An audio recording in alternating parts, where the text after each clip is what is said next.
Salut à tous les amis, j'espère que vous allez bien aujourd'hui. Je suis avec mon ami Paul qui est faiseur de cacao cru, médecin du cœur et énergéticien. Paul, je suis content de te retrouver. C'est ta première interview. C'est mon premier aussi. C'est son premier aussi. Alors c'est parti, aujourd'hui on va parler du cacao mon gars, cacao sacré. C'est toi qui m'as fait découvrir ça, donc je voulais savoir, toi comment est-ce que tu as découvert le cacao sacré? Alors, le cacao sacré, comment je l'ai découvert? Sur internet, tout simplement. Je me suis renseigné un jour, mais je l'avais déjà découvert d'une autre manière bien avant. Donc, est-ce que tu préfères que je leur parle, que je te parle à toi? Ok. Ce qui s'est passé, c'était il y a très longtemps, je fréquentais une énergéticienne dans un petit magasin bio. Et elle vendait un tas de produits et son énergie était vraiment colossale, remplie d'amour. Et tous ces produits étaient vraiment genre puissants. Et il y avait un cacao, une poudre d'un cacao qui traînait, que je regardais à chaque fois. Et un jour, je suis passé, j'ai discuté avec elle, j'ai regardé le cacao, j'ai fait « je te le prends ». J'ai pas réfléchi, ça me coûtait cher en plus. Pour moi, à l'époque, j'étais petit, j'étais jeune. Et du coup, ce soir-là, je suis rentré chez moi et j'habitais encore chez mes parents. J'avais quoi, 20 ans, 19. Mes parents dormaient, j'avais envie de me faire un cacao. Ce qui s'est passé, c'est que je suis descendu dans la cuisine, je suis allé chercher du lait d'avoine. J'ai pris ce chocolat-là et puis je suis remonté dans ma chambre et je me suis préparé. J'ai versé dans le noir un peu avec le flash dans ma chambre du cacao dans mon lait d'amande. Et je me suis fait une pâte. J'avais pas vu combien de grammes étaient tombés. Et ça m'a fait finalement une pâte au lait d'amande avec du cacao. Donc c'était déjà du cacao bio, très bon, d'abbaye, de très bonne qualité, légèrement torréfié. Et j'ai bu cette pâte. J'ai pas compris ce qui m'est arrivé. Qu'est-ce qui t'est arrivé? J'ai eu l'impression que j'ai des racines qui ont poussé à travers de mes jambes, que j'écoutais sur mon petit Mac Air de la musique sur YouTube à très faible volume. Je dansais comme ça. En même temps, mon estomac faisait « qu'est-ce qui se passe? J'ai tellement de nutriments. » J'avais mal au ventre et en même temps, je me sentais super bien. Enfin, c'était vraiment... et j'étais ultra clair dans ma tête. C'était genre... J'avais de l'énergie, j'étais à gogo, j'étais dans mon lit. Le seul problématique, c'était genre la digestion. Je pense que tellement de vitamines et de nutriments, mon estomac était pas prêt. Du coup, j'avais très mal au ventre et en même temps, j'étais super bien, quoi. Et du coup, ça a duré 4 heures où j'oscillais entre joie, bonheur, méditation, énergie comme ça. Et à un moment donné, c'est tombé, ça s'est relâché vers 4 heures du matin et je me suis endormi comme un bébé. Et depuis ce jour, le lendemain, c'était la curiosité du pourquoi, comment, qu'est-ce que c'est que ça, pourquoi c'est du chocolat, pourquoi ça fait cet effet-là en fait. Et ça a commencé comme ça, genre ma curiosité, à quel moment le chocolat fait un effet comme ça? On nous a toujours bassiné avec du lait et du sucre. De chocolat, que c'est pas bon, ça fait grossir. On connaît pas les vertus, tout ce que ça t'a apporté en fait, tout ce côté-là. Voilà, et du coup j'étais curieux de tout ça. Énorme. Et ça c'était le cacao, du bon cacao je pense, torréfié légèrement en abbaye. Donc on est sur une gamme qui je pense aujourd'hui, si on la goûte, peut-être qu'on l'apprécierait pas comme à l'époque où je l'ai découvert. Ouais. Et du coup, comment t'en es venu après au cacao sacré? Parce qu'après, t'as fait des recherches sur internet, donc j'ai découvert qu'il y avait du cacao sacré. Ça s'est passé comment? Donc j'ai fait beaucoup de recherches dans les bio, je me suis renseigné, j'ai voulu goûter tous les produits, comprendre leur effet, travailler en énergétique dessus, est-ce qu'ils sont sensibles au son? Ah ok, parce qu'à cette époque-là, j'aimais bien utiliser les fréquences et le 432 Hz pour améliorer ma nourriture. C'était ma petite période biohacking. Et au fur et à mesure du temps, j'ai testé plein de choses, même à l'international, j'ai goûté d'autres produits. Et je suis rentré et je suis tombé sur la notion par hasard, je pense, un jour, sur la notion du cacao sacré. Et du coup, j'ai regardé en ligne, et là, vachement curieux, ok, un demi-kilo, 50 €, 60 €, ok, on va réfléchir, ça va rester au creux de ma tête, je verrai ça un jour. Par hasard sur internet, vraiment. Par hasard, hein. Par hasard, ouais. On y croit au hasard. Ouais, y a pas, je pense qu'il n'y a pas de hasard. Tout simplement, les choses t'appellent ou t'appellent pas. Mais du coup, ça s'est fait dans la continuité. Et j'avais toujours en même temps cette passion. Et tu as été là quand j'ai reçu pour la première fois du cacao sacré du Guatemala. C'était énorme. Du coup, comment tu pourrais, le cacao sacré, comment tu l'utiliserais, sous quelle forme? Sous une forme de cérémonie, avec un rituel? Parce que ça se respecte quand même quand on boit un cacao sacré, on boit pas un Nesquik au petit déjeuner. Non. Ça n'a rien à voir. Bah du coup, j'avais ma notion du sacré au début, puis tu m'as fait réfléchir aussi sur la notion du sacré, et d'autres discussions sur le sacré aussi m'ont fait réfléchir. Je pense que le mot sacré, avant d'être une médecine, c'est aussi une forme d'avertissement, qu'on travaille sur plusieurs plans, physique, émotionnel, spirituel, pour faire les 3 grosses parties. Et qu'il faut du coup, entre guillemets, être respectueux de ces 3 parties. Et dans ces 3 parties, il y a l'esprit de la plante. Donc évidemment, pas de torréfaction, pas de lait, parce que le lait de vache bloque les enzymes digestives du chocolat chaud, du cacao pur. Et donc ta question, c'était comment tu l'utilises l'utiliser, oui. On peut l'utiliser pour ses vertus physiques, tout simplement, comme superfood, comme super bon aliment, pour le sport, pour avoir de la clarté mentale, pour se concentrer, pour faire de la musique, pour booster notre créativité, pour booster mes écrits sur Instagram par exemple, ou pour me relaxer, me détendre. Donc ça, pour l'instant, on est vraiment sur une base personnelle, donc avec nous-mêmes. Et pour méditer aussi, ou pour faire des soins plus profonds en utilisant le cacao, parce qu'il va nous aider à aller plus en profondeur. Et si on s'autorise à ouvrir notre cœur, le cacao va aller dans ce sens-là et va nous tenir la main. Et un cacao chaman du Guatemala aime bien dire que les champignons hallucinogènes ou tout autre type de drogue va ouvrir les portes et te les faire traverser. Alors que le cacao, il t'emmène à la porte que tu désires et tu choisis de la traverser si tu le souhaites, avec elle. L'esprit de la Deva. Ça peut être un homme, ça peut être une femme. Elle est considérée comme une femme, de manière générale. Et moi, je la vois comme une femme. C'est pas mal. En plus, ce qui est intéressant avec le cacao, c'est que ça peut te booster comme ça peut te relaxer.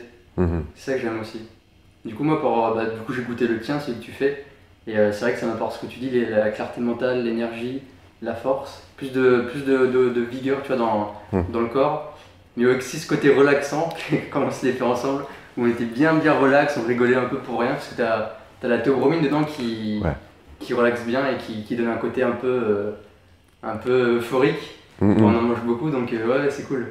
La théobromine se cale sur les récepteurs qui sont les mêmes que la caféine. C'est celle qui fait le côté ouverture du cœur physique et stimulation douce. Il y a aussi une autre molécule qui s'appelle l'anamandine. L'anandamine. Je suis toujours perdu avec ces molécules. Je ne suis pas très physicien. Mais celle-là, elle se cale sur les récepteurs plus les mêmes récepteurs que le cannabis, plus CBD, endocannabinoïdes. Moi, je suis fatigué. Presque. On mettra les mots. On mettra les mots plus tard. C'est pas l'heure de faire des cours de physique. Et celle-là, c'est celle-là qui est plus à l'origine de ce sentiment de félicité, d'euphorie, de joie et de relaxation. Pour terminer aussi sur le cacao, il y a le cacao avec soi-même et le cacao avec les autres. J'ai toujours remarqué, et je voulais le partager parce que j'en parle pas souvent, mais un cacao à deux, c'est pas pareil qu'un cacao tout seul.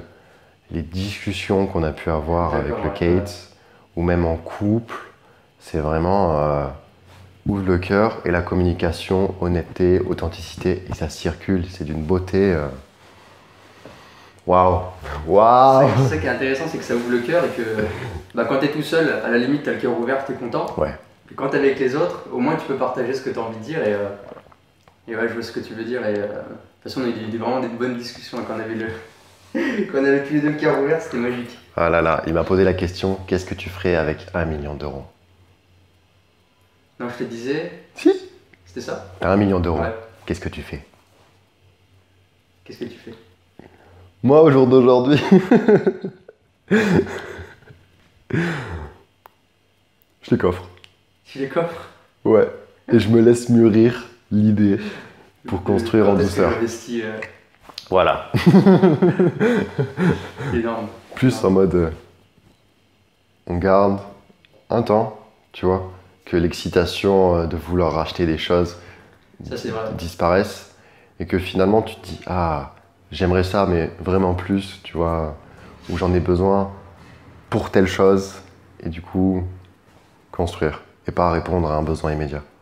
Un besoin qui, au final, tu crois que c'est un besoin, mais en fin de compte, c'est juste superficiel.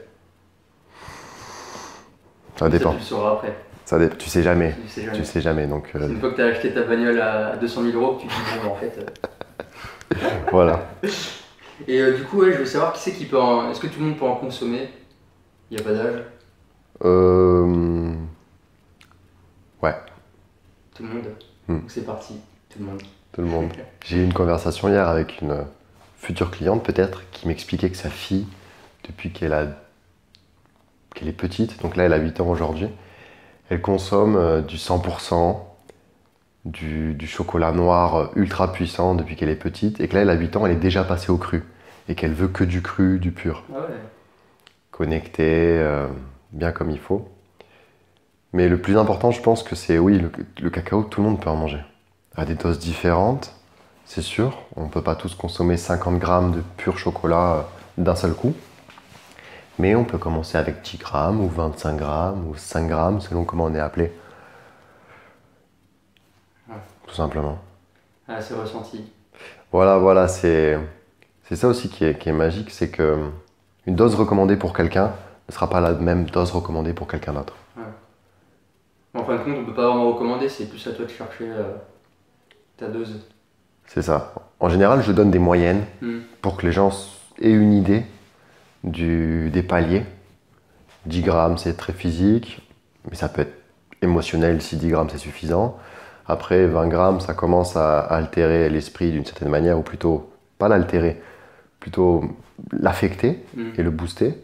Et au-delà, 30, 40, 50, on peut commencer à rentrer dans des états méditatifs, conscients, actifs ou passifs, hein, au choix de la personne.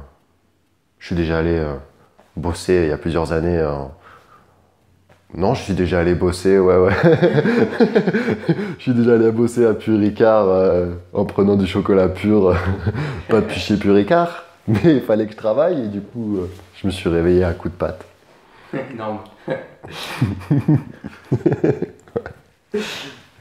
Et pour terminer, du coup, comment toi est-ce que tu fabriques ton cacao?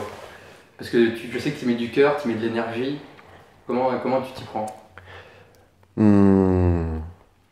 Bah déjà, à terme, pour moi, je rêve. C'est pas je rêve, c'est j'aimerais commencer directement avec la fève, car l'énergie n'est pas la même. Aujourd'hui, je reçois des pâtes pures à 100%, totales, qui ont été légèrement travaillées en labo. Donc je veux dire quand travailler, c'est-à-dire que les robots ont transformé la pâte. Okay. Et je suis pas vraiment d'accord encore sur toute la partie mécanique dans le système industriel d'aujourd'hui. Donc ce que je fais lorsque je reçois la pâte, et c'est comme ça que c'est arrivé aussi l'idée de ma vente de pâtes, c'est que je la retravaille avec les énergies des éléments. L'eau, la terre et le bois. Et pas de feu. Les Mayas et les indigènes encore aujourd'hui, les indigènes c'est un terme un peu rabaissant peut-être, juste... Je trouve pas. Voilà, c'est juste pour expliquer les villageois péruviens. Utilisent le feu en torréfaction légère, mais le vrai élément du feu, hein, le bois, car ça peut éveiller certaines molécules. Je pense aujourd'hui, pour l'instant, qu'il y a déjà suffisamment de feu autour de nous, qu'on n'a pas forcément besoin de rajouter un élément du feu. Et vu que j'ai pas encore les moyens, je fais de mon mieux pour proposer un produit tip-top avec ce que j'ai. Donc je fais une cérémonie en utilisant les 3 éléments au lieu des 4. Et je le purifie. Donc je le travaille avec mon énergie, simplement, au bois, je le remue. À l'ancienne, je crée un rituel dans la conception. Et le cacao est quelque chose de très sensible aux énergies, j'ai remarqué. Et finalement, au lieu de lui donner une intention, j'essaye juste d'être le canal et que lui retrouve sa propre essence et sa propre source à travers moi. C'est comme ça que je travaille le chocolat, d'une manière principale. Tu fais brûler un petit encens à côté, quelque chose, non? Ça m'arrive. Ouais. Je purifie aussi l'air avec de l'amande poivrée. J'aime bien un peu partout, ça rafraîchit l'espace. Ça peut être avec des pierres aussi. Ça dépend les besoins. J'ai remarqué souvent que je me calais aux énergies des gens et des clients et que je faisais, il m'arrive quand je fais des tablettes personnalisées, de donner l'énergie, enfin la déva s'en occupe, c'est l'esprit du cacao qui s'en occupe, mais elle va aller dans le sens de la personne pour que le cacao corresponde à la personne. Ouais, je vois. Et pas forcément l'énergie qu'elle a besoin à la personne. Ouais. Et pas forcément juste un chocolat uniforme, basique. C'est un peu holistique, c'est un cacao holistique. C'est un cacao holistique, ouais, c'est carrément ça. Et là, ces derniers temps, tu es en train de faire un peu des cacaos. Moi, j'ai goûté le cacao à la rose, avec les pétales de rose qui a été infusé. Tu fais avec du gingembre, avec du sel rose, avec du shilajit. Tu commences un peu à mixer plusieurs autres superfoods. Du coup, ça crée une nouvelle synergie. C'est vachement puissant un peu. Ouais. Bah, le cacao déjà multiplie toutes les autres superfoods. J'ai remarqué que quand je prends une superfood et que je consomme du cacao presque tout le temps, tous les jours, je vais en consommer beaucoup moins. Parce que le cacao est déjà bien, donc ça va faire multiplication. Spiruline cacao, shilajit cacao. Donc il faut un temps d'adaptation pour le corps, donc on y va toujours en douceur. Et j'ai testé beaucoup de plantes ces derniers temps. Basilic fenouil, rose évidemment. J'ai fait rose sarriette aussi en tablette surprise pour une cliente. Gingembre piment, classique. Très, très sacré, égo sacré, quoi. Le moi sacré. Et qu'est-ce que j'ai fait d'autre? Petit bigaradier. Shilajit, j'ai tenté. Trop puissant. Je le vendrai pas en ligne. C'est trop fort même pour moi. Trop pour éviter toute possibilité d'excès de nutriments, je ne les mettrai pas en ligne. Et après, je travaille aussi sur les chakras. Donc je vais faire peut-être des tablettes par chakra et j'aime bien trouver des thématiques à chaque plante. Basilic fenouil, il va travailler sur la vésicule biliaire, le fenouil va ouvrir le cœur, et l'écorce de citron va travailler sur le plexus, donc ça va pouvoir rééquilibrer certaines parties. C'est pas mal. Cacao chakra. C'est ça. Mais c'est un retour, je pense, à la médecine ancienne qui utilisait le cacao en cérémonie et on le voit encore aujourd'hui pendant les cérémonies. Il y a plein de types de plantes qui sont utilisées et qui travaillent d'autres choses et en lien avec le cacao rend empathique. Ça, j'ai ressenti, ouais. Bon, en tout cas, merci pour ton partage, c'était vraiment cool. Et plein de gratitude de t'avoir rencontré, qui m'a fait découvrir ce cacao. Parce que du coup, aujourd'hui, je m'en passe plus. Et j'attends la prochaine tablette avec impatience. Merci, mec. Merci à toi.